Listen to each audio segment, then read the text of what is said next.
네, 안녕하십니까. 그동안 평안하셨죠?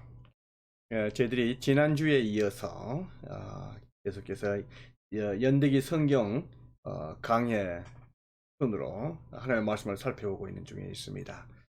지금 여기에 캘리포니아는 상당히 코로나 상태가 안 좋습니다. 그래서 이번 주부터 교회도 이렇게 전체 예배 드리지 못하도록 이렇게 주정부 명령이 내려왔습니다. 행정명령이. 여러 가지 상황이 좀 안 좋은 상황 속에 있습니다. 그, 교회 나가서 예배 드리지 못하신 분들, 또 같이 이렇게 하나님의 말씀을 살펴보면서, 단순한 설교적인 차원이 아닙니다. 제가 이렇게 이렇게 연대의 성경 강의하는 거는요, 잠깐 하는 설교 스타일이 아니고, 성경 강의 스타일, 특히 연대기적 성경으로 보는 그 관점이기 때문에, 시간이 있으실 때에 이러한 부분들을 한번 묵상을 하시고 또 이렇게 함께 이렇게 보신다면은 연대기 성경이 어떻게 되는 건가, 그리고 이렇게 공부하는 게 어떻게 도움이 되는가 살펴볼 수가 있는 그러한 기회가 될 줄로 압니다. 자, 그런 관점에서 우리가 살펴보는 과정 속에서 지난주에 출애굽기 법을 주신 하나님 했었죠. 그래서 우리 출애굽기 살펴볼 때 출애굽을 하셨던 그 과정을 보았고요. 그 다음에 지난주에 있어서는 하나님께서 출애굽을 하시고 나셔서 이스라엘 백성들 시내산에 왔을 때 제일 먼저 하셨던 하나님의 계획이 있었습니다. 언제나 제일 먼저 하는 것은 priority number one, 중요한 일이죠. 가장 중요한 일이 이러한 상황 속에서 가장 먼저 하겠죠.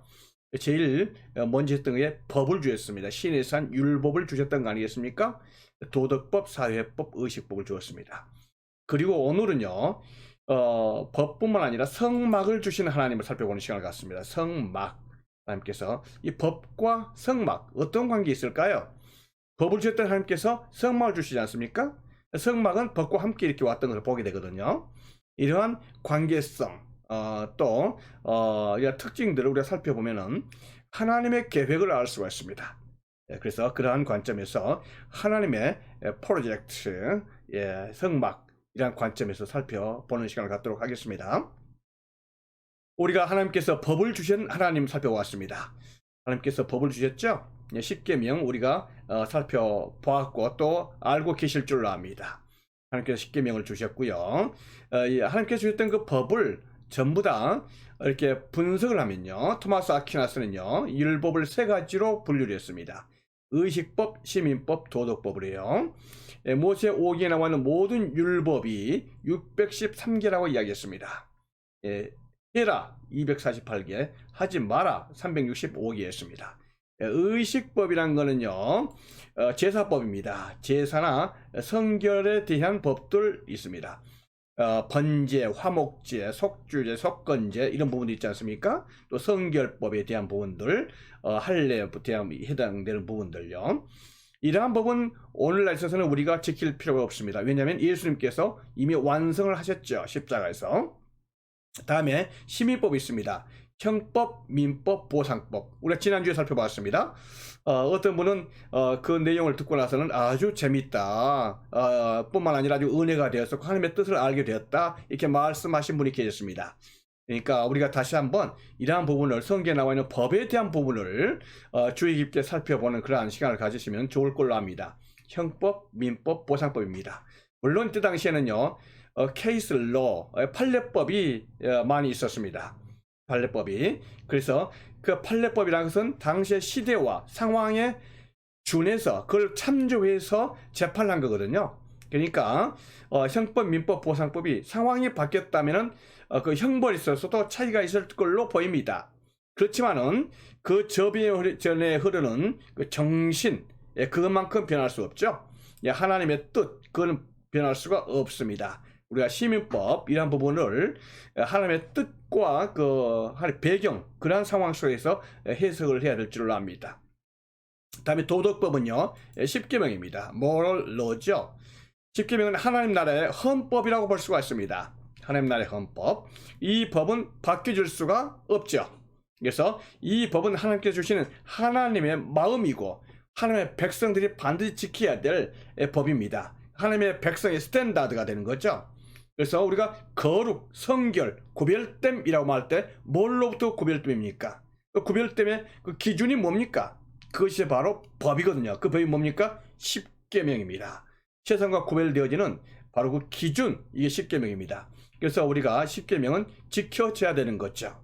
십계명을 못 지켜도 못 지키면 구원 못 받나요? 그러지는 않죠. 이미 구원받은 예수 그리스도 이름으로 구원받았다면 십계명을 지켜야만 구원받는 건 아니잖아요. 은혜로 구원받죠. 우리가 그걸 분명히 명확하게 해야 될 줄로 압니다. 그렇지만 우리가 십계명을 지켜야 되는 이유는요, 구원받았으니까 십계명을 지켜야 되는 거예요. 왜냐하면 도덕법, 이 십계명은요, 하나님의 성결의 기준이 되기 때문에 그렇습니다. 하나님 나라의 헌법이기 때문에 그렇습니다. 그래서 우리는 구원을 받았기 때문에 십계명을 지켜야 된다, 이렇게 볼 수가 있습니다. 그런데 이러한 법들을 모든 사람이 다 지킬 수가 있겠습니까? 이 세상에서 이 모든 613개의 법, 또 십계명을 자신 있게 지켰다고 말하는 사람이 있겠습니까? 10개 중에서 하나 못 지켜도 죄인입니다. 그런데 100개 중에서 하나 못 지켜도 죄인이죠. 1000개 중에서 하나 못 지켜도 죄인입니다. 바위를 던지나 주먹만한 돌을 던지나 모래를 던지나 강물에 가라앉기는 마찬가지입니다. 그래서 이 율법을 주신 이유는 뭡니까? 이 법이란 게 뭡니까? 법이란 것은요, 지키라고 준 거거든요. 지키지 못하면은 죄가 된 겁니다. 죄를 지은 사람은 죄인이 되는 겁니다. 죄를 지은 사람은 하나님 앞에 나갈 수가 없습니다. 자, 그렇게 볼 때에 이 법의 한계는 명확합니다. 이 법은요, 이 세상에서 법을 완벽하게 지키던 사람은 아무도 없습니다. 모든 사람이 죄를 범하였음에 하나님의 의에 이르지 못한다, 이렇게 말씀하셨거든요. 그렇다면 모든 사람이 죄인이란 뜻이 되는 겁니다. 그런데 지키지 못할 법, 모든 사람이 죄인이 될 이 법, 왜 하나님께서 주셨을까요? 하나님께서 이 법을 주시고 나서 모든 사람을 정죄하시고 나신다면 그 후에 하나님의 대책이 있을까요? 하나님의 계획이 뭐겠습니까? 바로 이 부분이 중요한 겁니다. 법만 주신 하나님이라면 안 되죠. 대책까지 주셔야 되지 않겠습니까? 하나님의 대책, 법에 대한 대책이 뭘까요? 바로 이것을 살펴보기 위해서, 바로 이런 대책을 알기 위해서 우리가 오늘 이거를 살펴보기로 하는 것입니다. 뭡니까? 성막입니다. 성막이 바로 하나님의 대책이요, 하나님의 프로젝트입니다. 왜 성막이 하나님의 대책이고 하나님의 프로젝트가 되겠습니까? 예, 그러한 차원에서, 그러한 관점에서 우리가 오늘 이 시간에 한번 잘 이렇게 살펴보는 그런 시간을 갖도록 하겠습니다. 자, 성막입니다. 예, 성막의 출처, 성막 블루프린트죠. 성막 제도의 그 디자이너가 누굽니까? 이걸 계획 세우신 분이 누구죠? 예, 우리 출애굽기 25장 9절입니다. 무릇 내가 네게 보이는 모양대로 장막을 짓고 기구들도 그 모양을 따라 지을지니라, 이렇게 말씀하십니다. 내가 네게 보이는 모양대로, 내가 하나님께서 너에게, 모세에게 보이는 모양 그대로 성막을 지으라, 이렇게 말씀하십니다. 그러니까 성막을 디자인하신 분은요, 모세가 아닙니다. 모세의 아이디어 가운데서 나온 게 아닙니다. 하나님께서 말씀하신 대로 모세가 그대로 따라가는 겁니다. 그러니까 성막의 출처는 하나님이시다. 예, 우리가 그걸 분명히 아셔야 됩니다. 그렇다면 하나님께서 성막을 주신 목적이 뭘까요? 목적, 그거는요, 출애굽기 25장 8절 말씀에서 내가 그들 중에 거할 성소, 예, 분명히 말씀하십니다. 그러니까 성소는요, 성막은 하나님께서 거하실 곳입니다. 하나님의 임재의 장소가 되는 거예요. 하나님의 임재, 뭡니까? 임마누엘입니다. 그러니까 성막은요, 하나님께서 거하시기 위해서 오시기 위해서 만든 장소입니다. 그래서 임마누엘, 바로 성막의 목적은 아주 중요하죠. 하나님께서 우리와 사람들과 만날 장소, 예, 그들 중에 거할 장소, 하나님의 처소, 이렇게 말씀하신 겁니다. 그렇기 때문에 성막의 목적은요, 임마누엘입니다. 하나님의 프로젝트라고 말씀하셨죠? 네. 그런데 이 성막은요, 누가 재료를 공급하고 누가 만들어야 됩니까? 그걸 재료를 가지고 올 사람들은요, 백성들이에요. 만들 사람도 백성들입니다. 예, 그래서 모든 재료 공급은 백성들이 할 수 있도록 이렇게 했었던 것을 보게 됩니다. 자, 우리가 성막을 본다면요, 성막에 이렇게 도표입니다. 예, 이렇게 보면요, 성막이 이렇게 인사이드, 아웃사이드 안팎으로 이렇게 구성되어 있는 것을 보게 됩니다. 성막은 여기에 지성소가 있습니다. 지성소죠. 이룰 지자, 거룩할 성자입니다. 가장 거룩한 장소라고 볼 수 있죠. 다음에 여기에 휘장을 이렇게 사이로 해서요, 경계선을 해서 이쪽은 성소가 되는 겁니다. 성소, 지성소예요. 다 성소지만 그 중에 더 거룩한 장소가 있고 그것을 지성소라고 말하는 거죠. 예, 성소, 지성소입니다. 그러면 지성소에는 뭐가 있습니까? 법궤가 있습니다. 하나님의 말씀을 담는 법궤죠. 십계명이 있었던 바로 법궤입니다. 하나님의 임재가 있는 장소입니다. 하나님께서 이곳에 임재하십니다. 예, 다음에 휘장을 경계로 해서 이쪽에 성소에는요, 제일 먼저 휘장 근처에 이게 분향단이 있습니다. 분향단이죠. 다음에 오른쪽에는 떡상이 있고요. 왼쪽에는 뭐가 있습니까? 촛대가 있습니다. 등대가 있죠. 자, 이걸 갖다 평면도로 보도록 할까요? 평면도로 보면요, 여기에 지성소가 있습니다. 지성소가 있고, 지성소 앞에 이렇게 법궤가 있는 걸 보게 됩니다. 법궤, 우리가 그림으로 다시 한번 보도록 하겠습니다. 법궤는 이렇게 생겼습니다. 법궤는 투 피스로 되어 있어요. 두 파트로 나눠 있습니다. 밑에 있는 부분은요, 십계명을 담는, 십계명 돌판을 담는 언약궤가 있습니다. 그 다음에 위에는요, 속죄 피를 묻히는 속죄소가 있습니다. 시은좌 이렇게 말하기도 합니다. 이렇게 됐습니다. 두 피스가 하나로 이렇게 모아지는 거죠. 그렇게 되고, 이 법궤는 양쪽에 이 고리가 있어가지고는 채가 있습니다. 나무로 된 채가 있어가지고 반드시 어깨에 매일 수 있도록, 또 매어야만 될 수 있도록 되어 있습니다. 예, 우리가 이걸 상황을 잘 알아야 됩니다. 다음에 다윗이 이 실수를 해서 큰 어려움에 봉착을 하게 된 것을 우리가 알게 되잖아요. 이렇게 됐습니다. 법궤가 이렇게 됐습니다. 예, 다시 한번 볼까요? 예, 이 법궤, 언약궤, 속죄소에 대해 하나님께서 주셨던 그 이유는요, 이렇게 말씀하십니다. 거기서 이 속죄소 말씀하신 거죠. 내가 너와 만나고 속죄소 위, 곧 언약궤 위에 있는 두 그룹 사이에서 내가 이스라엘 자손을 위하여 내게 명령할 모든 일을 내게 이루리라, 이렇게 말씀을 하십니다. 하나님께서 임재하신 임재 장소를 이렇게 말씀하십니다. 아주 중요하죠. 이 세상 천지에서 바로 하나님께서 임재하실 만한 곳이 어디 있겠습니까? 모든 곳이 죄악의 덩어리 아니겠습니까? 하나님의 임재할 장소는요, 하나님께서 정하신 바로 그 자리, 속죄소, 어린 양의 보혈이 묻혀있는 바로 이 속죄소가 되겠습니다.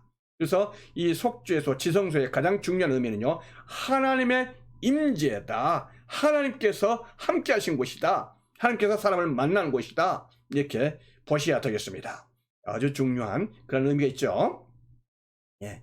자, 이 장소를 우리가 다시 한번 보겠습니다. 이렇게 됩니다. 그렇다면 우리가 법궤의 크기를 한번 보도록 할까요? 성경의 법궤의 크기가 나와 있습니다. 그 감을 이렇게 한번 이미지네이션 하시면서 한번 상상을 해보시기 바라겠습니다. 높이가 1.5 큐빗 그랬습니다. 센티미터로 한다면 67.5cm. 넓이가 2.5 큐빗이니까 112.5cm, 1m가 넘습니다. 1m 12cm 정도. 다음에 깊이도 1.5 큐빗 이렇게 됐습니다. 이렇게 되고, 또 아까 우리가 봤던 것처럼 시은소, 속죄소가 높이가 같습니다. 높이하고 넓이, 깊이가 다 같습니다.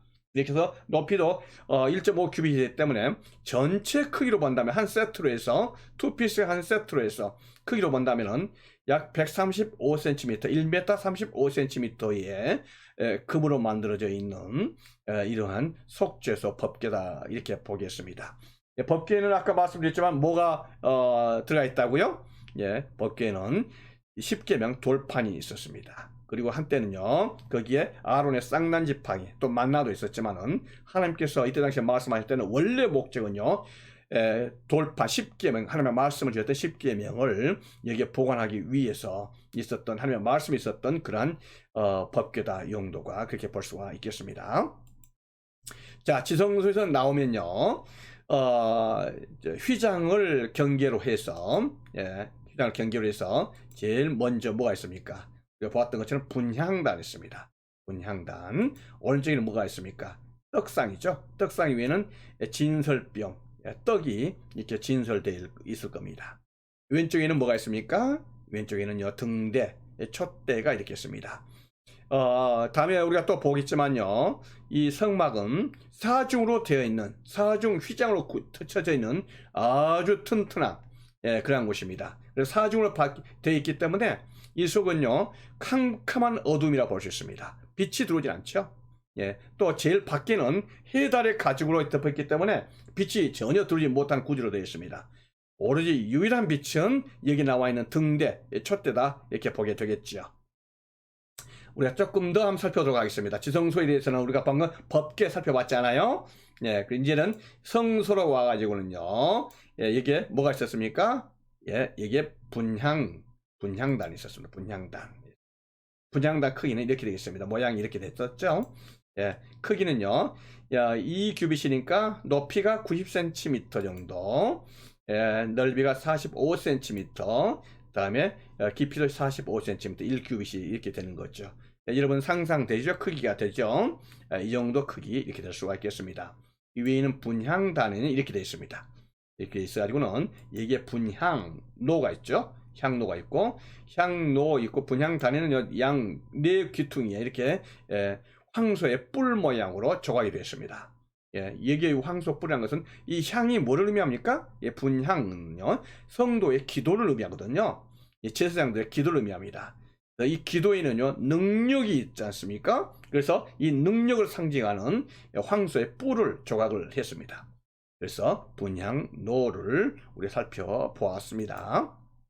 이렇게 해서 우리가 분향 났고요. 이 떡상 있습니다. 떡상 한번 보도록 할까요? 떡상 여기 있습니다. 떡상이죠. 이 떡상 크기 볼게요. 넓이가 90cm, 2규빗이 되는 거죠. 다음에 다음에 깊이가 45cm가 되겠습니다. 1규빗이죠. 그다음에 높이도 1.5규빗, 67.5cm 이렇게 되겠습니다. 크기를 감을 잡을 수가 있겠습니까? 이렇게 됐습니다. 아담한 크기죠. 그 위에는 떡이 이렇게 올려져 있습니다. 그래서 생명의 떡인 만나를 주신 우리 하나님, 그 다음에 이 만나, 영적 스피리추얼, 그 만나로 오실 우리 예수님을 상징하는 떡이라고 보게 되겠습니다. 다음에 우리가 떡상 받고 등대입니다. 촛대라고 볼 수 있죠. 촛대입니다. 그래서 촛대에 7줄기로 이렇게 되어 있습니다. 우리는 이걸 메노라 이렇게 말하죠. 메노라. 그리고 살구나무의 문양을 이렇게 쳐서 이렇게 만듭니다. 정금 1달란트로 이렇게 6.8kg 정도 됩니다. 이걸 갖다가 쳐서 이렇게 이건 주조한 게 아닙니다. 캐스팅해서 한 게 아니고 이거 쳐서 만드는 겁니다. 그 망치로 쳐서 가지고는 하나 다 만드니까 정교한 수작업이 요구되겠죠. 그래서 이건 촛대 이렇게 보게 됐습니다. 이 아까 말씀드린 것처럼 이 성소에서 유일한 빛을 내는 촛대다 이렇게 되겠습니다. 7가닥으로 되어 있습니다.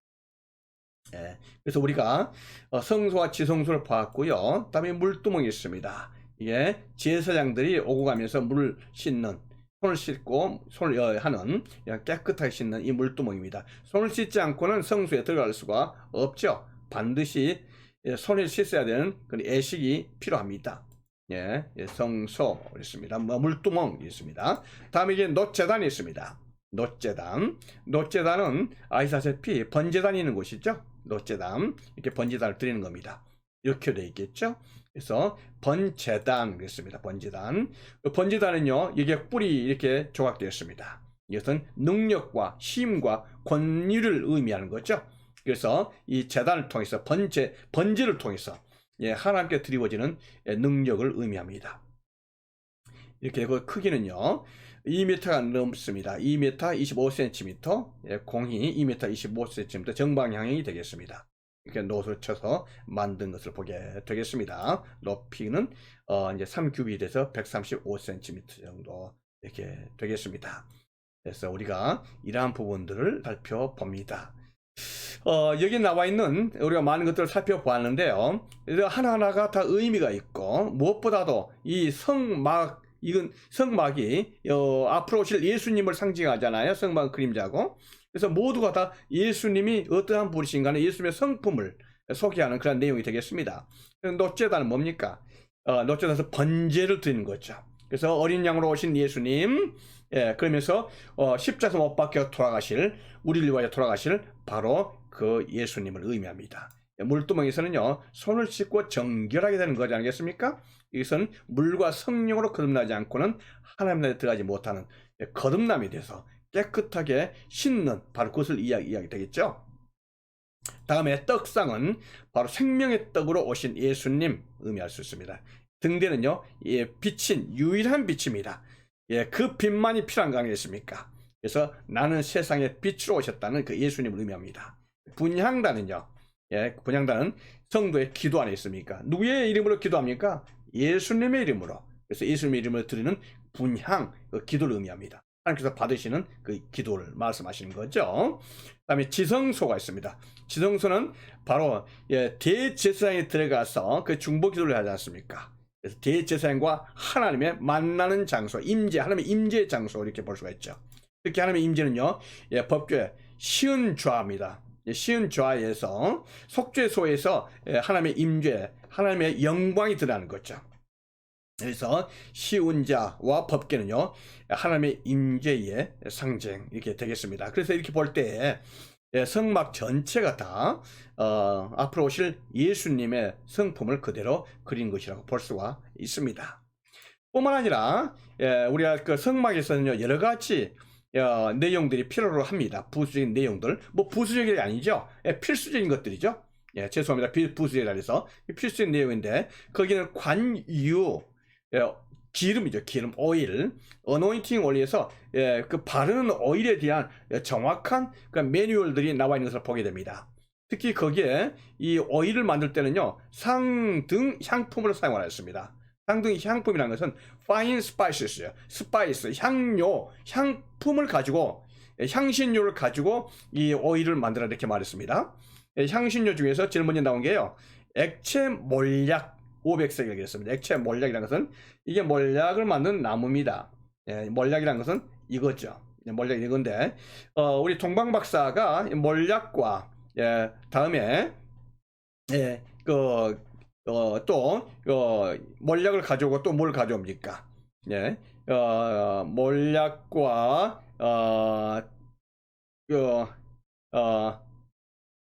다음에 또 이야기하도록 하겠습니다. 자, 이렇게 됐습니다. 몰약 6개가 나옵니다. 6개. 그 6개가는 이렇게 됐고, 6개는 마치 이게 나온 이제 계피처럼 좀 비슷하게 생긴 거지만 계피하고는 다릅니다. 향신료입니다. 다음에 창포입니다. 창포는 이렇게 되는데, 이렇게 마치 숯불처럼 이렇게 생겼지만은 다르고요. 여기서 아주 향기로운 냄새가 나는 것으로 이렇게 나와 있습니다. 창포 이렇게 되겠습니다. 다음에 계피입니다. 시네몬 계피 이렇게 했습니다.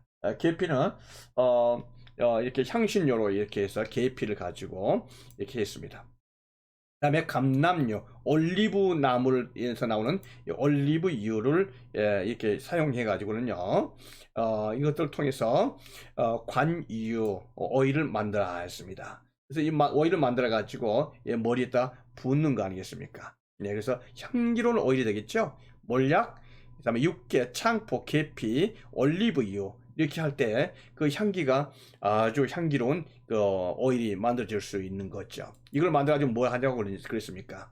그래서 이걸 가지고는요, 모든 회막과 증거기에 발라야 됩니다. 증거교회예요. 다음에 다음에 등잔대, 분향단, 번제단, 물두멍에 다 발라야 됩니다. 이렇게 해서 모든 걸 구별되게 만들고 깨끗하게 할 수 있도록 했습니다. 여러분, 우리가 성막 그러고요, 다음에 번제단 이렇게 말할 때 거기는 사실 양을 잡고 솔 잡아가지고 그 위에 올려가지고 태우는 거거든요. 어떤 면에서 보면요, 그 피냄새, 고기 굽는 냄새, 이러한 모든 것들이 참 이 냄새가 어떻게 보면은 좀 안 좋을 수도 있습니다. 비유가 상할 수도 있고요. 자, 이렇게 본다면은 성전이 어떻게 되겠습니까? 성막이 참 안 좋은 냄새로 채워질 수도 있지 않겠어요? 피비린내로. 그런데 하나님께서는요, 이 관유를, 향기로운 관유를 모든 성기구 도구에 다 바르라 이렇게 말씀하신 거죠. 막 증거교회에 다 바르라. 상, 등잔, 분향단. 자, 이렇게 볼 때에 우리가 만약에 당시에 제사장이라면 들어간다면은 성소에서 피비린내가 나겠습니까? 아니면 향기로운 냄새가 나겠습니까? 향기로운 냄새가 날 정도로 다 바르고 깨끗이 하라는 거죠. 이렇게 볼 때에 하나님께서는 참 거룩하신 분이시고 깨끗하신 분이시다. 이한 것을 우리가 알 수가 있습니다. 뿐만 아니라 아론과 그의 아들들에게 그 기름을 바르라 이렇게 말씀을 하셨습니다. 그래서 오일을 발라가지고 이렇게 거룩하게 하라. 하나님께서 이렇게 매뉴얼 주시는 그러한 참 그 관유다 오일이다 이렇게 말했습니다. 제가 이 냄새를 맡아보지 않았지만 아주 향기로운 냄새 같아요. 참 저도 한번 냄새 맡아보고 싶은 그런 냄새다 이렇게 보여지게 됩니다. 다음에는요, 향을 제조하라 했습니다. 향. 아까 우리가 향로 있었지 않습니까? 분향로. 거기다 향을 만들 때 거기에 그 향을 만들라 이렇게 말했습니다. 향에 대한 그 매뉴얼도 이렇게 나와 있습니다. 이게 볼 때 소합향을 가져오라 했어요. 소합향. 소합향이라는 것은요, 소합나무가 이렇게 있는데 소합나무에 햇볕이 강하게 나오면은 이렇게 진액이 나온답니다. 진액을 모아가지고 그 진액이 아주 향기로운 냄새가 이렇게 난다고 그래요. 그래서 소합향 가져오고, 그다음에 나감향, 나감향을 가지고, 나감이란 것은 이게 조개 껍질 형태로 이렇게 되어 있어요. 근데 조개 껍질을 빻으면은 그 참 좋은 그 향기가 나는 나감이 있습니다. 이 나감향을 가져오고, 그다음에 풍자향이 있습니다. 이 풍자향은요, 이 미나리과에 해당되는 건데, 이걸 절단을 하면은 이 가지에서 이렇게 액이 나오는데, 그 액이 아주 향기로운 그러한 그 향료가 될 수 있다고 그렇게 그래요. 그래서 이 풍자향을 가져오고, 다음에요, 이 유향이에요. 유향. 예, 유향을 가져라 했습니다. 이 유향 나무입니다. 예, 보스윌리아 이런 나무인데, 이 나무에서, 유향 나무에서 유향이 나오는데 이렇게 콩알 만한 이런 알갱이들이 이렇게 나온 거예요. 이게 유향입니다. 예, 아까 제가 말씀드리다가 생각이 갑자기 안 났습니다. 예, 여러분, 동방 박사가 가져왔던 게 뭐였습니까? 아까 봤던 것처럼 유향이고 몰약이고 황금을 가져왔잖아요. 그래서 이 유향도요, 마찬가지로 아주 귀한, 당시에 또 지금도 귀하고 그 당시 아주 값비싸고 귀한 그리고 향기로운 향료를 만든 그러한 재료다 이렇게 보게 됩니다. 그래서 유향 이렇게 가져다가 해서 그 다음에는 소금을 치라 했습니다. 소금. 이 소금은요, 하나님의 그 여러 가지 하나님께서 말씀하신 그 예물을 만들 때 반드시 소금을 이렇게 치라 이렇게 말씀하셨습니다. 소금은요, 부패하지 않도록 하는 방부제 역할을 했을 뿐만 아니라 방부제 역할을 하는 그 거룩성을 의미했던 것을 보게 됩니다. 그래서 소금을 이렇게 쳐가지고 나서는 그 향료를 만든 향을 만드는 거죠. 이렇게 만들어 가지고는 그 향을 제조한 거죠. 향을 제조해서 이걸 갖다가 향로에서 태우는 거죠. 이렇게 할 때 아주 기름을 통해서도 아름다운 좋은 냄새가 나기도 하지만은 향료를 통해서 향기로운 냄새가 성소와 지성소에 쫙 들어가는 거죠. 여러분, 이 향료에 대한 의미는요, 이 향에 대한 의미는 성도의 기도, 제사장의 기도를 의미합니다. 그래서 제사장의 기도가 이렇게 올라가는 것처럼, 이 향이 올라가는 것처럼 제사장의 기도가 함께 연락되어짐을 의미하는 것을 볼 수가 있습니다. 그래서 이 향에 대한 제조 방법들 우리가 보게 되었습니다. 다음에는 휘장에 대해서 한번 살펴보도록 하겠습니다. 휘장은 두 군데가 있습니다. 지성소와 성소를 가르는 휘장이 있고요. 다음에 이쪽에 휘장이 있어요. 예, 여기는 뭡니까? 문이죠. 문 쪽으로 휘장이 이렇게 있는 것을 보게 됩니다. 자, 먼저 성소와 지성소를 가르는 휘장입니다. 이 휘장에는요, 아주 두꺼운 천으로 되어 있는 짜는 것입니다. 짜는 이 천으로 이렇게 되어 있고, 그룹들 천사들의 모양을 이렇게 그려가지고 천사들이 지키고 있습니다. 아무나 이 휘장을 열고 들어갈 수가 없습니다. 지성소에. 그 들어가면은 그 하나님 앞에 그 엄벌에 참 벌을 받게 되는 거죠. 예, 그래서 여기는요 반드시 피를 가진 대제사장만 들어가는 그러한 장소가 되겠습니다. 휘장입니다. 다음에 휘장은요 여러 군데가 이렇게 되어 있는데 먼저 이 성막을 덮고 있는 이 휘장이 있습니다. 사중으로 되어 있습니다. 사중으로. 먼저 여기는 제1성막 있습니다. 성막 휘장이죠. 다음에 제2성막 휘장이 있습니다. 염소털로 되어 있죠. 그래서 제1성막은요 제일 안쪽에, 다음에 그 안쪽에 있는 가늘게 꼰 배실 이 위에 염소털로 되어 있는 그 휘장으로 그 위에 덮습니다. 그 위에 있는 것은요 휘장이긴 하지만 이걸 덮개라고 말합니다. 그래서 이 덮개는요 순양의 가죽입니다. 빨간 색깔로 물들인 염색되어 있는 순양의 가죽으로 그 위에 또 덮죠. 이걸 갖다가 성전 덮개라고 말할 수 있습니다. 제일 마지막 덮개 또 있습니다. 사중처로 되어 있습니다. 그래서 제2 성막 덮개는요 해달의 가죽, 물개 가죽이죠. 물개의 가죽으로 되어 있기 때문에 참 이 물개 가죽을 제일 바깥으로 한 것은 햇볕과 광야 생활할 때 햇볕이 얼마나 셉니까? 뿐만 아니라 또 비가 온다거나 바람이 불다거나 할 때 이 성막을 보호하기 위해서 해달의 가죽으로 이렇게 했던 것을 보게 됩니다. 사중으로 이렇게 되어 있는 것을 보게 됩니다. 튼튼하고 정교하게 이렇게 되어 있는 것을 보게 됩니다. 먼저 제1휘장이 있었죠. 청색, 자색, 홍색, 배실로 짜 있었습니다. 이 색깔들이 다 의미가 있습니다. 이렇게 볼 때 청색은요 우리 예수님의 그 생명력, 생명의 주인 예수님을 상징하죠. 희망과 생명을 상징합니다. 자색, 이 보라색은요 귀를 상징하지 않습니까? 그러니까 만왕의 왕이신 예수님의 영광을 상징합니다. 다음에 홍색은요 홍포를 입으신 왕이신 예수님 있죠. 뿐만 아니라 십자가에서 돌아가신 예수님의 희생, 우리가 그걸 의미할 수가 있습니다. 십자가 희생. 다음에 제가 이걸 안 했군요. 청색, 자색, 홍색. 다음에 뭡니까? 흰색이죠. 흰색은요 성결과 순결입니다. 이렇게 볼 수가 있겠습니다. 다음에는요 여기에 염소털로 한번 더 덮습니다. 더 덮고 그 위에다가 덮개를 덮죠. 이렇게 해서 순양의 가죽, 붉은 순양의 가죽, 붉은색, 바로 예수님의 앞으로 희생을 의미하는 거죠. 예수님의 십자가의 보혈로 되어 있는 바로 그 안에 뭐가 있습니까? 바로 하얀 염소털이 있죠. 그 흰색, 그 순결하신 그 예수님의 모습을 의미하게 됐죠. 그 다음에는 제일 밖에는 뭐가 있습니까? 해달의 가죽이지 않습니까? 당시에는 아마 가죽을 제조하는 공정이 그렇게 정교하지 못했기 때문에 둔탁하게 보이고 참 겉으로 보기는요 이게 그냥 참 우글쭈글하고 말이죠. 참 별 볼품 없는 그런 것으로 이렇게 보이게 했습니다.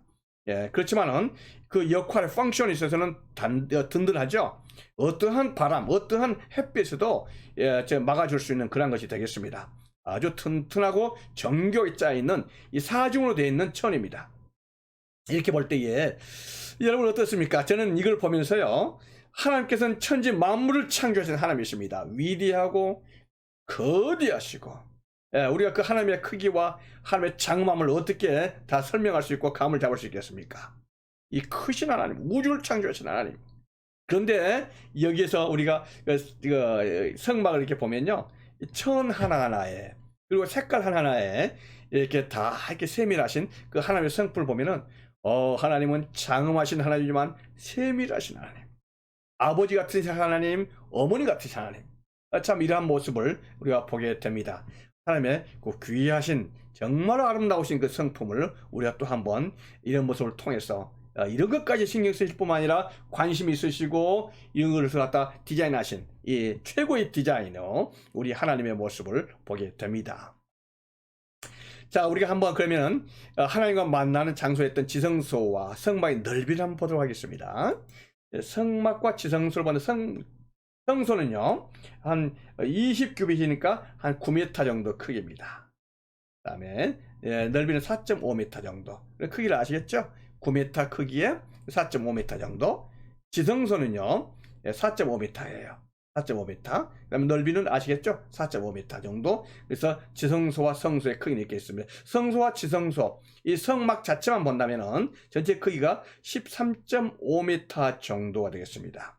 예, 넓이가, 길이가요. 높이는 그다음에 그 이쪽 넓이는요, 예, 깊이는 4.5m 이렇게 되겠습니다. 다음에 전체 뜰까지 합친다면은 그 크기를 보도록 하겠습니다. 한다면 전체 뜰에 대한 크기는요 45m가 되겠습니다. 45m. 45m면 적지 않습니다. 상당히 크죠. 100규빗이 되겠습니다. 다음에 이쪽 깊이는요 22.5m 정도가 되겠습니다. 상당히 크죠. 다음에 문 쪽은요 9m 정도가 문이 크게 이렇게 열려 있습니다. 다른 어느 쪽도 문이 없습니다. 단지 딱 한 군데 문이 이렇게 열려 있는 것을 보게 됩니다. 자, 이렇게 됩니다. 한국 평수로 본다면은, 한국 사람들 평수 우리 좋아하잖아요. 성막이 전체, 성막만 이렇게 했을 경우는 성막 전체 크기요 300평이 되겠습니다. 300평 그렇습니다. 성소가 13.3평, 지성소가 6.76평, 6평 정도 되겠습니다. 우주를 창조하신 하나님께서 이 지성소 6평에 있는 이 지성소에 임재하시잖아요. 예, 하나님께서는 우주에 계신 하나님께서 우리를 만나시기 위해서 이 법궤가 있는 바로 이 6평짜리 지성소로 임재하시는 것입니다. 하나님께서 우리 때문에 우리를 위해서 우리를 만나시기 위해서 그렇게 하신 것을 보게 됩니다. 이게 그렇게 해서 전체 우리가 성막이 이렇게 그려지게 되는 것입니다. 성막 전체 울타리가 이렇게 된 거 아니겠습니까? 울타리의 높이는 2.25m 정도 이렇게 되겠습니다. 예. 그다음에 전체 길이가 아까 우리가 봤던 것처럼요 45m 정도. 그렇죠? 예, 전체 넓이는요 어떻게 됩니까? 22.5m 정도 이렇게 크기가 되겠습니다. 문은 아까 뭐라 했습니까? 문은요 9m 정도 크기 이렇게 되겠습니다. 이렇게 해서 성막 전체로 어떻습니까? 어느 정도 감이 잡혔습니까? 우리가 이러한 그림을 가지고 성막을 알지 못한다면요 여러분 성경 공부에도 모릅니다. 앞으로는요 이걸 다시 한번 반복해서 들으시고 이 머리에 딱 그려져야 됩니다. 그래서 성막 그러면 이런 그림들이 하나하나 다 그려지면서 성경 읽으면서 이것이 이런 내용이구나 이걸 알 수 있어야 됩니다. 이걸 그림을 연상하지 못하면은 여러분 성경이 이해되겠습니까? 그리고 이해되지 않은 성경이 읽고 싶겠습니까? 여러분들 그래서 이 그림을 다시 한번 반복적으로 들으시면서 꼭 공부하시고 숙지하시기 바라겠습니다. 자, 뿐만 아니라 우리가 출애굽기를 읽으면은 제사장에 대한 부분도 나옵니다. 제사장의 위임식이 나오고 제사장 옷차림새, 옷을 어떻게 해야 될 것인가에 대한 부분도 나오죠. 우리가 이것도 한번 살펴보도록 하죠. 제사장의 옷은요, 제사장의 옷을 에봇이라고 말합니다. 이 에봇인데 그 에봇 안쪽으로는요 겉옷이 있고 더 안쪽에 속옷이 있습니다. 이렇게 있고 에봇은요 이게 띠를 띄어서 묶도록 되어 있죠. 네, 됐습니다. 그리고 제사장에 반드시 흉패를 붙이고 다녔습니다. 우림과 둠밈 그랬습니다. 어떤 것을 결정할 때 이걸 이용했었죠. 흉패를 붙이고 다녔습니다. 다음에 머리에는 머리에 관을 쓰고 다녔었고 관 앞에는 금관패가 있었죠. 그 금관패는 여호와께 성결이라는 글자가 기록되어 있습니다. 제사장은 반드시 성결해야 됩니다. 깨끗해야 되고 거룩해야 되고 왜냐하면 하나님을 만나는 사람이기 때문에 그렇습니다. 어떻습니까? 제사장만 그래야 될까요? 저와 여러분이 제사장인 줄 믿습니다. 왕 같은 제사장이죠. 그렇다면 우리의 머리에는 뭐가 기록되어 있습니까?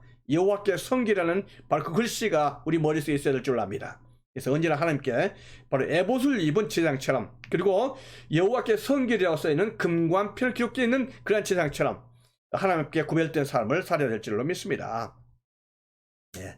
그래서 금 방울이 달려 있어가지고는 제사장들이 가는 곳마다 소리가 이렇게 들렸습니다. 특히 지성소에 들어갈 때는 이 금방울 소리가 아주 중요하죠.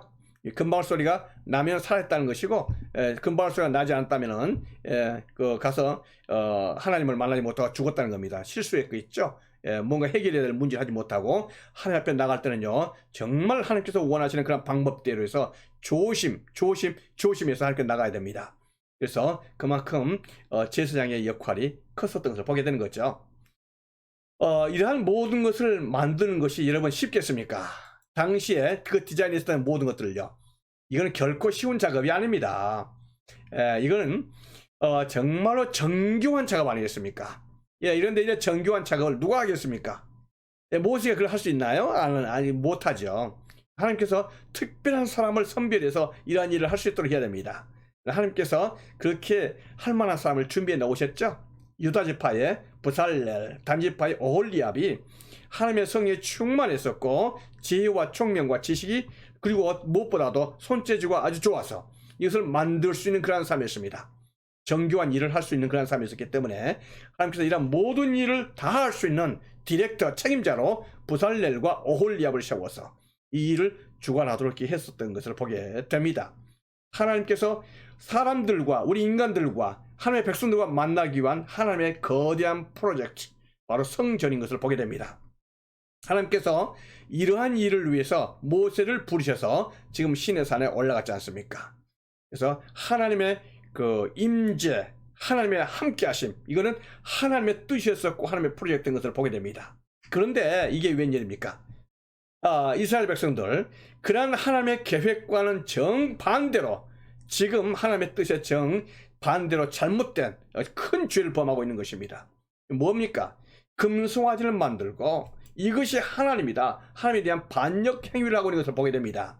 아론을 협박해서 지금 40일간 오지 않는 모세가 죽은 줄 알고 지금 우리를 위한 바로 그 신을 만들자, 이렇게 말한 거 아니겠습니까?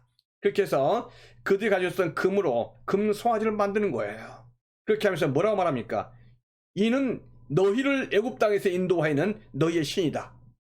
우리를 애굽 땅에 인도하여는 우리의 신이다, 이렇게 말하고 있는 것입니다. 무슨 뜻입니까? 여러분, 출애굽은 누가 하셨습니까? 하나님께서 하신 거 아니겠습니까? 10가지 재앙과 홍해를 가르는 것을 통해서 지금까지 하나님께서 얼마나 보호하시고 인도해 주시고 여러 가지 방법을 통해서 하나님의 뜻을 말씀해 주셨지 않습니까? 그런데 이스라엘 백성은 하나님을 반역하고 있는 거예요. 그 더구나 금송아지를 만들어 가지고 이 금송아지가 우리를 애굽에서 인도하는 하나님이다, 이렇게 말하고 있는 거 아니겠습니까? 집단적으로 하나님을 반역하고 있는 것입니다. 이제 하나님의 뜻과는 정반대로 우리가 다시 애굽으로 돌아가자, 이렇게 말하고 있는 거 아니겠습니까? 이게 말이 되는 소리입니까? 정반대에 정말로 잘못된 우상 숭배를 하고 있는 이 이스라엘 백성들이에요. 그런데 이 정말 대비된 거 아니겠습니까? 한쪽은 뭡니까? 하나님께서 지금 이스라엘 백성들에게 정말로 이 성막과 율법을 주시는 하나님, 거룩한 백성을 만들기 위한 하나님의 거대한 프로젝트. 그런데 하나님과 정반대로 반역행위라고 하는 인간의 모습을 보게 되었습니다. 이 금송아지, 이게 금송아지가요, 금송아지가 사실은 북왕국의 뿌리가 됩니다. 여러분, 이 금송아지가 북왕국의 뿌리고 끊임없이 인간들에게 하나님을 참으로 반역하는 그 우상 숭배로 전락하는 바알신인 것입니다. 이게 뭡니까? 인간들에서는 정말 물질의 풍요, 이 세상에서의 그 풍요를 가져다주는 이 금송아지, 이 바알, 이 신을 자기들의 그 하나님으로 이렇게 두고자 하는 인간들의 우상 숭배의 그 모습을 보겠습니다. 여러분, 이게 참 이게 잘못된 행동 아니었습니까? 사람들은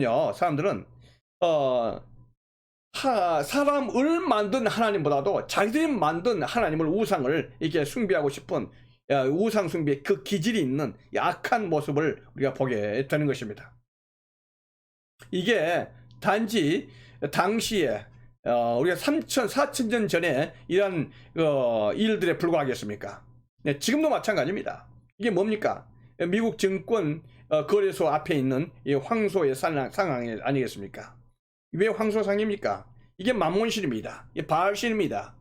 세상의 모든 사람들은요, 그들의 신이 물질이고 돈으로 믿고 있는 거 아니겠습니까?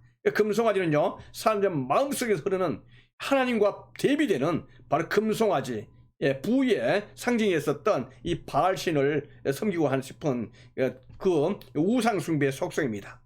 하나님에 대한 반역 아니겠습니까?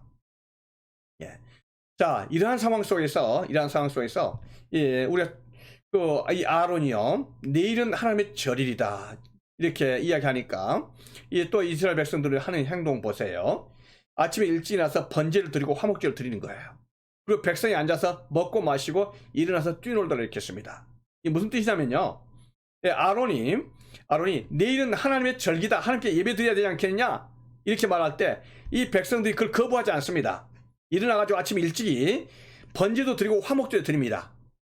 그런데 백성이 앉아서 먹고 마시며 일어나서 뛰놀라 그랬습니다. 먹고 마시며 일어나서 뛰놀다는 이야기는 뭐냐면은 바로 전날 밤에 금송아지 만들어 갖고 나서 광란의 밤을 지냈던, 바로 음란의 밤을 지냈던, 여러분 그 우상 숭배를 할 경우에요. 이 우상 숭배 제사를 지낼 때 이거에는 술이 보통이고요, 마약이고, 다음에 음란 행동은 그대로 따라갑니다. 그러니까 이날 밤에 정말로 광란의 밤을 지냈던 것을 봅니다. 이스라엘 백성들이요. 우상 숭배하면서, 야, 이것들이 바로 현대의 모습이고 바로 하나님께 예배드리면서도 동일하게 바로 그런 행동을 하고 있는 것입니다. 여러분, 이렇게 되겠습니까? 만약에 교회가 이렇게 된다면 이제 말이 안 되는 소리죠. 그런데 바로 이스라엘 백성들이 그래서 했었고, 지금 어쩌면은 교회가 이러한 모습인지도 모르겠습니다. 하나님을 믿는다고 말하지만은, 하나님께 번제를 드리고 화목제를 드린다고 말하지만은요, 우상 숭배자들과 동일하게 그 광란의 시간들을 보내는 이 교회의 모습 아닌가? 하나님의 뜻을 어긋나고 하나님께 반역 행위를 하고 있는 교회가 아닌가? 우리가 그런 것들을 생각을 해야 됩니다. 하나님께서 이거를 용납하시겠습니까? 이거는 정말로 잘못된 방향으로 나간 거거든요. 하나님께서 이 문제를 어떻게 처리하고 어떻게 이스라엘 백성들을 해야 되겠습니까? 이때에 하나님께서 모세를 통해서 말씀하십니다. 내가 이 백성을 보니 목이 뻣뻣한 백성이다.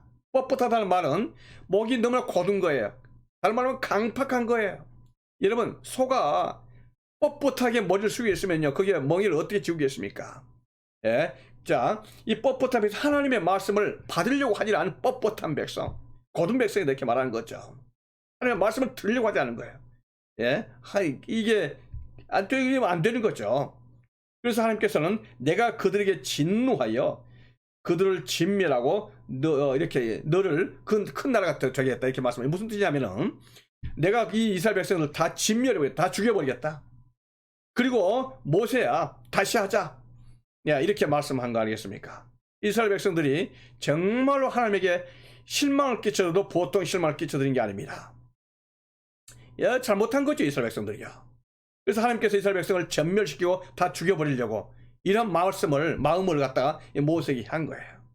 이럴 때에 여러분, 모세가 하나님께 정말 간절하게 기도를 드린 겁니다. 하나님께 드린 그 기도의 내용이 뭡니까? 이겁니다. 먼저 하나님께서 여기에서 하나님의 백성들, 이스라엘 백성을 다 죽여버린다면 애굽 사람들이 뭐라고 말하겠습니까? 여호와가 자기의 백성을 산에서 죽이고 지면에서 멸하는 악한 의도로 인도해냈다, 이렇게 말하지 않겠습니까? 출애굽했던 이유가 이 신의 산에서 다 죽인, 바로 그렇게 하기 위해서 이렇게 애굽 사람들이 이렇게 말한다면 이게 하나님께 영광이 되겠습니까? 또 하나님 기억하셔야 될 게 있습니다. 아브라함, 이삭, 야곱을 기억하십시오. 하나님께서 분명히 말씀하시기를 아브라함과 이삭과 야곱에게 하늘의 별처럼 그 자손을 주겠다고 말씀하지 않습니까? 그런데 여기서 죽여버린다면 하나님의 언약의 말씀이 어떻게 되겠습니까? 하나님, 야곱을 그 애굽 사람들을 생각하고 세상 사람들에게 비난을 받는 그런 교회가 되면 되겠습니까? 세상 사람들에게 정말 비난받는 그런 이스라엘이 되면 되겠습니까?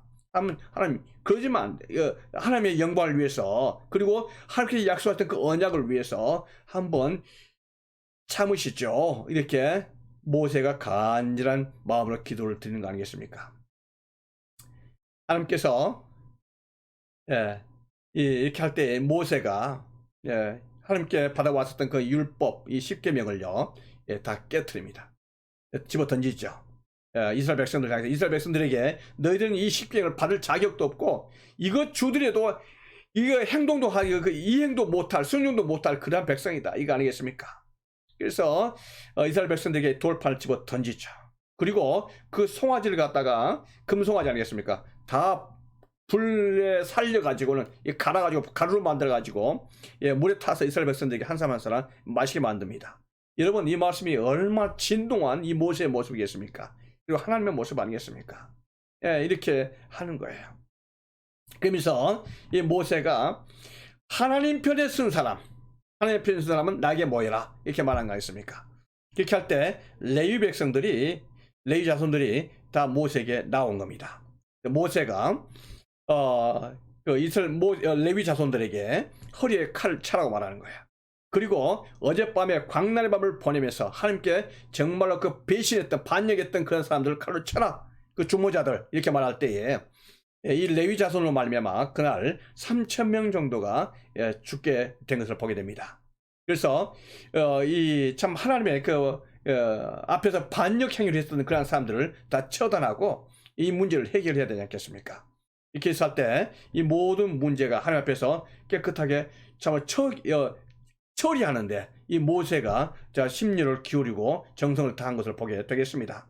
이렇게 할 때에 하나님께서 모세와 하나님과의 그 관계가 회복된 것을 보게 됩니다. 그래서 여호와를 앙모하는 자, 아까 말씀드렸던 레위 자손들, 그 다음에 그날 밤에 그 광란의 밤을 보냈던 그러한 것을 달갑지 않게 생각하면서 하나님 앞에 회개했던 그런 사람들이 있지 않겠습니까? 그러한 사람들이 다 모이는 거죠. 모세가 회막에 들어갈 때에 구름 기둥이 내렸다. 구름 기둥이라는 것은 하나님의 영광을 의미한 거 아니겠습니까? 구름 기둥이 내려서 회막문에 서 있는 모세와 같이 이야기하고 있는 것을 보게 됩니다. 그리고 사람이 자기의 친구와 이야기함 같이 여호와께서 모세와 대면하여 말씀하셨다, 이렇게 말했습니다.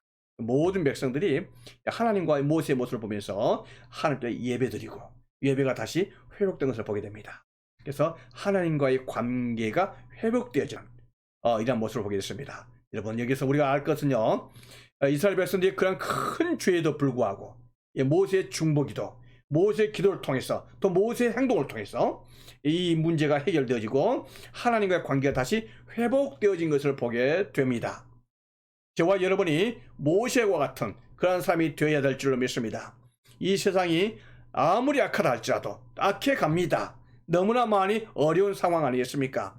그럼에도 불구하고 세상이 악한 것, 여러분, 그 중요하지만 더 중요한 것은 모세와 같은 사람이 모세와 같은 일을 해야 되는 거예요. 모세와 같은 일을, 사명을 감당해야 됩니다. 그래서 저와 여러분, 교회가 교회의 본연의 위치에서 본연의 임무를 감당을 해야 됩니다. 그게 사실은 더 중요한 거 아니겠습니까? 이 시대에 하나님께서 원하시는 것은요, 모세와 같은 사람, 교회가 모세와 같은 역할을 감당하기를 원하는 하나님의 뜻이 그 가운데 있어야 될 줄로 믿습니다.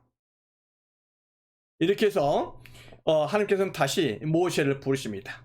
그래서 아까 깨뜨렸던 그 십계명판, 하나님께서 다시 두 번째 십계명판을 기록해 주셨습니다. 하나님께서 직접 기록하셨던 게 판이었습니다. 하나님께서 이 십계명을요, 깨뜨렸다고 포기할 수 없습니다. 십계명은 반드시 하나님께서 다시 이스라엘 백성에 주셔야만 됩니다. 왜 그렇습니까? 이 십계명은요, 하나님 백성의 기준입니다. 스탠다드입니다. 하나님 백성이 반드시 마음속에 간직하고 그렇게 살아야 되고, 또 그것을 위해서 노력해야 될 바로 그 기준이 되는 것입니다. 그래서 하나님께서는 이 십계명을 반드시 이스라엘 백성에 주시는 거 아니겠습니까? 그래서 십계명 돌판을 주시고, 또 모세는 어떻게 했습니까? 성막을 완성을 하죠. 법과 성막, 이 두 개를 하나님께서는 반드시 주신 것을 보게 됩니다. 성막을 주셨던 것을 보면 하나님께서 성막에 주셨던 그 디자인대로 출애굽기 40장 32절에서 모세가 다 만들었습니다. 오홀리압과 부살레를 통해서 다 만들었다, 이렇게 했습니다. 모세가 다 역사를 마쳤다, 다 일을 마쳤다 했습니다. 이렇게 해서 회막이 만들어졌습니다. 회막이 만들어질 때 하나님의 영광이 그 회막에 충만했다, 하나님의 임재가 있었다는 것을 보게 되는 거죠. 그래서 하나님께서 함께하는 하나님의 임재의 장소로 바로 성막을 하나님께서 주신 것을 보게 됩니다.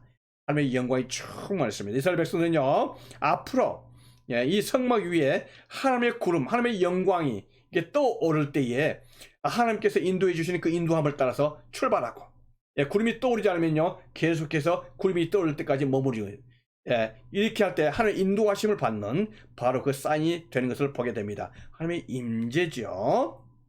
그래서 이스라엘 백성들이 계속해서 하나님의 이 성막을 중심으로 해서 모든 일상생활이 이루어지고 된 것을 보게 됩니다. 무슨 뜻인가요? 하나님의 임재가 바로 임마누엘입니다. 임마누엘이 이스라엘 백성의 중심적인 삶이 되는 것이고 하나님께서 바로 이러한 시스템을 하나님께서 원하셨던 건 아니겠습니까? 하나님이 원하시면요 임마누엘과 하나님께서 임마누엘 하나님과 함께 사는 바로 이스라엘 백성들 그리고 교회 저와 여러분이 되기를 원하는 것이 하나님의 계획이고 하나님의 뜻인 줄로 믿습니다. 자, 무슨 뜻입니까? 회막과 성막은요 하나님의 임재를 상징합니다. 하나님의 함께 하심이죠. 근데 사실은요 이게 바로 하나님의 프로젝트입니다. 놀라운 하나님의 프로젝트가 이 가운데 있는 것을 보게 되는 거예요. 하나님의 프로젝트라는 것은요 하나님의 임재입니다. 하나님께서 함께 하심입니다. 하나님께서는 하나님의 함께 하심, 하나님의 백성들을 포기치 않으십니다. 하나님께서는 이 프로젝트를 향해서 계속해서 창세기부터 에덴 동산에부터 끝까지 나아가기 요한계시록까지 가시는 하나님의 거대한 프로젝트가 이루어지게 될 것입니다. 무슨 뜻일까요? 다시 한번 볼까요? 하나님의 이 임재와 하나님의 프로젝트는요 어디에서 꽃을 피우고 클라이막스로 이루어집니까? 바로 이 임마누엘입니다. 임마누엘은 어디로 가게 됩니까? 바로 예수님이죠. 예수님께서 오시고 우리를 구원해 주시고 예수님께서 바로 우리의 성막이 되시고 성소가 되시는 것으로 하나님을 만나는 바로 그 유일한 길이 바로 예수님 아니겠습니까? 그래서 예수님께서 임마누엘 오신 하나님의 거대한 이 프로젝트가 되는 것입니다. 다시 한번 볼까요? 첫 번째 하나님의 임재는 어디에 있었습니까? 에덴 동산입니다. 에덴 동산에 하나님께서 거기에 계셨죠. 바로 아담과 하와 함께 계셨던 장소가 바로 에덴 동산이었습니다. 그런데 이 에덴 동산에 바로 아담과 하와의 죄로 말미암아 깨졌죠. 그래서 하나님께서 쫓아버린 거 아니겠습니까? 그러나 하나님께서는 에덴 동산에 대안으로 주셨던 것이 뭐였습니까? 바로 성막입니다. 무엇이 주셨던 성막이죠. 하나님께서는 이 성막에서 이스라엘 백성과 함께하는 만남의 장소로 이렇게 하게 될 것입니다. 이 성막이 다음에 솔로몬 때 성전으로 되는 거죠. 그러나 이 성전도 아니죠. 성전에 다음에 우리가 언젠가 살펴보겠지만요. 이 성전이 타락하게 되고 성전의 우상 숭배로 꽉 채워지게 되잖아요. 솔로몬 때. 그래서 손으로 만진 성전에 계실 수가 없지 않습니까?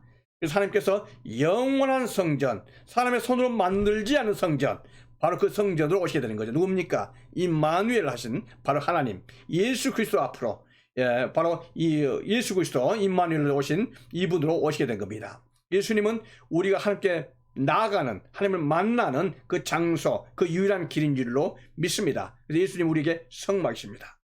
이것이 바로 하나님의 프로젝트가 되는 것입니다. 여러분, 우리가 성막을 방금 공부했지만서도요, 이 성막은요 귀한 것이고 아름다운 것이고 위대한 것이지만 그러나 이것은 그림자일 뿐입니다. 참 형상이 아니라고 했습니다. 우리를 온전하게 또 완전하게 할 수가 없습니다. 왜 그럴까요? 이 장막은요 한계가 있기 때문에 그래요. 예물과 제사는 섬기는 자를 그 양심상 온전하게 할 수 없다 했습니다. 그는요 개혁할 때까지 맡겨둔 것이다. 개혁이란 것은 레포메이션이에요. 이건 바뀌어질 때까지 맡겨둔 temporary, 시한부적인 거다 이렇게 분명히 말씀하셨습니다. 장막은요. 그러면 언제까지 이게 temporary로 한시적인 것으로 있을까요? until the time of reformation이거든요. reformation은 그것은 뭐를 의미할까요? 바로 예수님을 의미합니다. 그리스도께서는 장래 좋은 일에 대제사장으로 오셨다 했습니다. 예수님께서 대제사장이면서 더 크고 온전한 장막으로 오신 줄을 믿습니다. 그러니까 예수님께서 바로 오셔가지고 영원한 속죄를 이루신 거예요. 단번에 이루신 겁니다. 옛날에는 성막에서 번제단에서 날마다 제물을 드리지만은 이제는 그럴 필요가 없습니다. 예수님께서 자기의 피로 십자가에서 영원한 속죄를 드린 거예요. 영원한 속죄입니다. 우리의 과거와 현재와 미래 모든 죄를 담당한 영원한 속죄를 들으셨습니다. 그것도 단번에 십자가에서 들으신 거 아니겠습니까?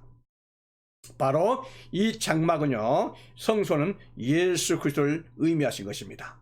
예수 그리스도 안에서 하나님을 만나는 유일한 장소, 임마누엘의 성소가 되는 줄로 믿습니다. 우리가 오늘 바로 이러한 부분들을 성막을 통해서 살펴보았습니다. 이 성막은 뭐라 그랬습니까? 성막은 바로 하나님의 거대한 프로젝트입니다. 왜 그럴까요? 임마누엘입니다. 결국 이 임마누엘에서는 하나님께서는 성소로 오신, 성막으로 오신, 임마누엘로 오신 예수님, 그러면서 다음에 시간을 오셨 땅에서 영원한 성막을 우리와 함께 해주실 줄로 믿습니다. 그래서 오늘은 우리가요 성막에 대해 살펴봤습니다. 우리가 많은 그림들도 나와서 그랬었는데 한번 듣고 이걸 다 숙지하신 분들 드물 겁니다. 다시 한번 반복 들으시고 확실하게 이렇게 아시면서 큰 은혜를 받고 또 하나님 앞에서 또 말씀도 마음속에 깊이 간직하시는 귀한 시간 되시기를 바라겠습니다. 좋은 시간 되시고요. 코로나 하나님의 은혜 가운데서 잘 승리하시기를 제가 기도드리겠습니다. 감사합니다.